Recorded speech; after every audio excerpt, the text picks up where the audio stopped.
I reported on this last time, so I'm going to finish tonight out with reporting on the story. Rick Santorum. Rick Santorum used to be a Republican, I believe, senator, and always somewhat of a screw loose senator. But Rick Santorum at one point even ran for president of the United States. Now, Santorum, pundit on CNN, makes some comments on Native Americans and Native American history that is not necessarily received all that well.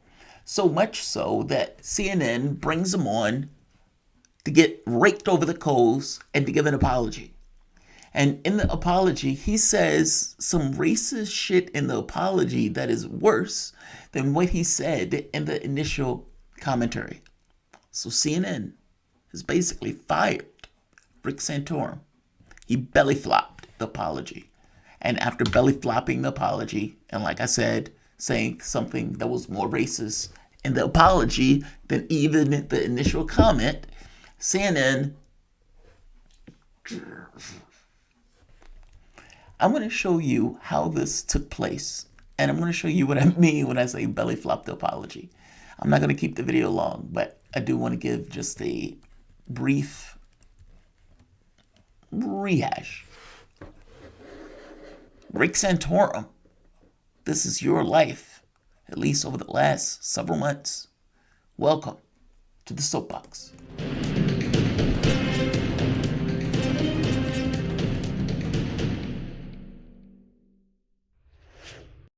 My name is Jamarl Thomas. This is Progressive Soapbox.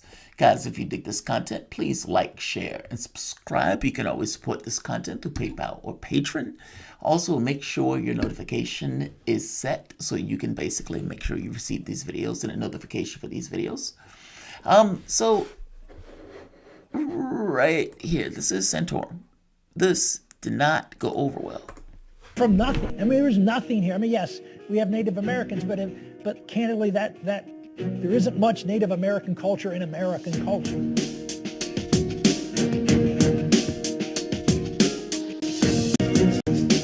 In the world to practice that was settled predominantly by people who were coming to practice their faith. They came here. All right, there's music, and the music can be screwy. So let's just go straight to Cuomo browbeating Santorum, because they're going to show a part of the clip in this clip. I'll just let them play it out. Here. If you think about this country, I don't know of any other country in the world that was settled predominantly by people who were coming to practice their faith. They came here because they were not allowed to practice their particular faith in their own country. And so they came here mostly from Europe, and they set up a country that was based on Judeo-Christian principles. If you think of other countries like Italy and Greece and China and Turkey and places like that, they've all sort of changed over time. I mean, they've been there for millennia in many cases, and their culture has sort of evolved over time. But not us. We came here and created a blank slate. We birthed a nation from nothing. I mean, there's nothing here. I mean, yes, we have Native Americans, but candidly, that there isn't much Native American culture in American culture. Now, Rick, two problems. One, it's not accurate. There is a lot of affect from the Native culture on America. Absolutely. And there are a lot of people here who believe in that. And this seemed like you were trying to erase diversity in the interest of some white Christian right. No. What, just to be clear, what I was not saying is that Native American culture. I misspoke. I was saying what I was talking about is, as you can see from the run-up, I was talking about the founding of our country. I'd given a long talk about the Constitution and the Declaration of Independence and the ideas behind those, and and I was saying we sort of created that anew, if you will, and I was not trying to dismiss Native Americans. In fact, I mentioned that because, yes, they were here and they did have an impact. In fact, in this country, you're right. They have a huge impact, particularly in the West and many other areas of the country where they have a huge impact on American culture. All right, now he's apologizing. Now, on some of this, I actually wish he would have stood his ground. and made the point of saying, look, I'm not trying to undermine the notion of Native Americans. And I totally get that we started a country on the bones and the ashes and the blood of many of the Native Americans and basically soaked this ground. We did horrendous things to the Native American population. But my point remains, when the U.S. was established, we established something different. Yes, on the bones of another group and civilization, but we did establish something different. And when the Constitution and everything was formed, no, we didn't live up to the ideals, but the creation of another country in and of itself is something different. And that's what I was like. I wish he would have stood his ground on some of this, even though on some of the other stuff he should have repositioned. Instead, he apologizes, but listen to where he goes with this apology. He doesn't leave well enough alone, and listen to the areas where he goes with this. I was talking about, and I misspoke in this respect, I was talking about the founding and the principles embodied in the founding. I would never, and people have said, oh, I'm trying to, dismiss what we did to the Native Americans. Far from it.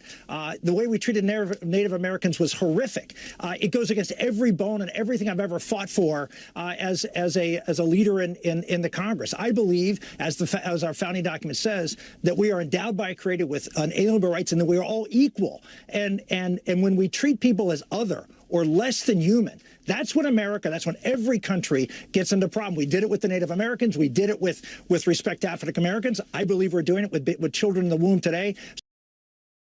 I believe we're doing it with children in the womb today. Wait, you mean the genocide of the Native Americans, slavery, and what was taking place in regards to Native African Americans, Jim Crow, etc., civil rights. And you are comparing slavery and you are comparing a full-blown genocide to original sins of this country. And you're comparing that with women choosing to abort their kids.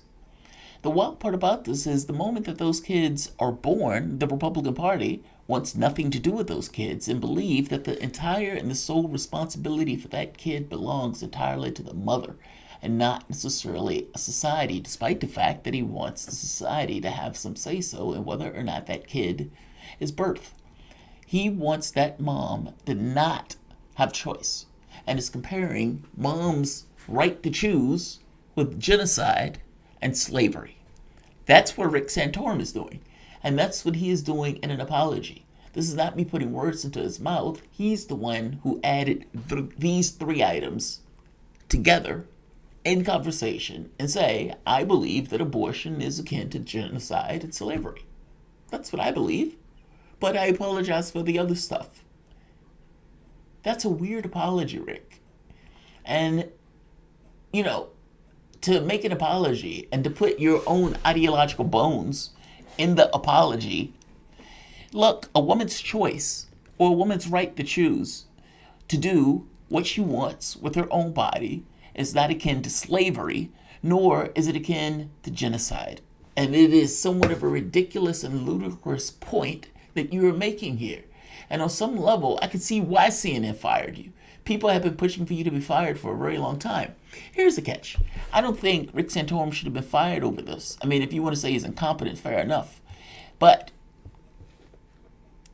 is he not representative of a certain point of view in this country? Yes, he is. And any other Republican that they will put into that position, that person may be slicker in the things that he says. By the same token, it would be the same quantity as Rick Santorum. CNN fired him. Whether they should or shouldn't is almost besides the point. He says something they didn't particularly like. They brought him on to have a mea culpa. He tries to have that mea culpa with Chris Cuomo. He flubs it. Doesn't entirely go well. Don Lemon comes on and bashes him for a good moment of time. I forget the amount of time that Don Lemon bashed him, but Don Lemon comes on and bashes him with Chris Cuomo.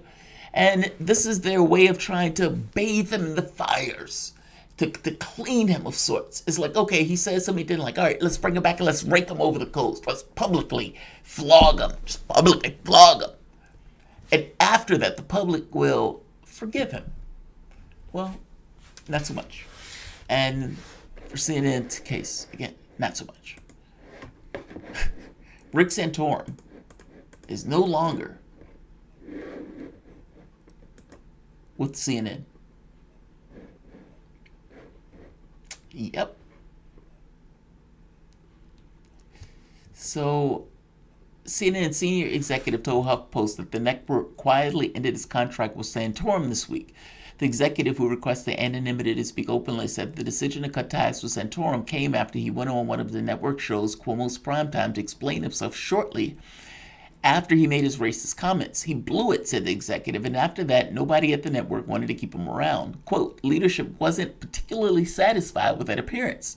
No one of the anchors wanted to book him, said the executive, so he was essentially benched anyway. Basically, none of them wanted to touch him or interview him. And so it's like, since nobody called him, nobody wanted to have anything to do with him, let's get rid of him. Get rid of them. Like, share, and subscribe. Thanks all.